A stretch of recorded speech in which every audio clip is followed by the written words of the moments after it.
गंगा के शुद्धिकरण को लेकर स्वामी जी आप क्या संदेश देना चाहते हैं कि गंगा की जो दुर्दशा है हरिद्वार से लेकर आगे तक तो उसकी सफाई हो सके। अविरल और निर्मल गंगा बहे। गंगा जो करोड़ों के पाप धोती और इस भारत की संस्कृति और सभ्यता की पहचान है। गंगा हमारी माता है, जन्म मरण का नाता है। ये उद्घोष हम बचपन से सुनते रहे। करीब 4-5 साल पहले हमने गंगा के शुद्धिकरण के लिए अभियान शुरू किया था और गंगा रक्षा मंच का मुख्य संयोजक मैं ही था। और उसमें पूरे देश में हमने सभी जिलों में आंदोलन किया था। आदरणीय प्रधानमंत्री जी ने हमको और हमारे साथ श्रद्धेय रमेश भाई ओझा जी, डॉक्टर प्रणव पंड्या जी आदि, मुनि जी आदि सब गए थे साधु संत, और उन्होंने गंगा को राष्ट्रीय नदी घोषित किया था।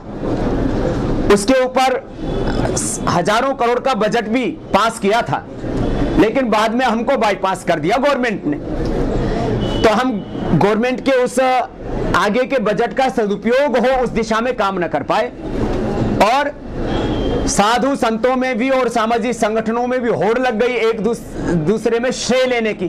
तो हम उसमें श्रेय लेने के काम में पीछे हट गए थे, क्योंकि ये बड़ा विचित्र होता है कि जब कोई काम आगे बढ़ता है तो काम करने वालों की बजाय श्रेय लेने वालों में होड़ लग जाती है। तो इसलिए यदि 5 साल तक हम इस दिशा में लगातार काम कर रहे होते तो अच्छे परिणाम आ सकते थे, लेकिन दुर्भाग्य से जो सहयोग केंद्र सरकार की ओर से इस काम में प्रामाणिकता से मिलना चाहिए था, माने गंगा के शुद्धिकरण के लिए दिया हुआ पैसा भी भ्रष्टाचार की भेंट चढ़ गया, और उसमें जो भूमिका राज्य सरकारों को निभानी चाहिए थी उनसे भी चूक हुई है, और प्रामाणिकता के साथ वो काम नहीं हुआ जो होना चाहिए था। मुझे पूरा विश्वास है अखिलेश जी युवा हैं, वो इस दिशा में जरूर सोचेंगे।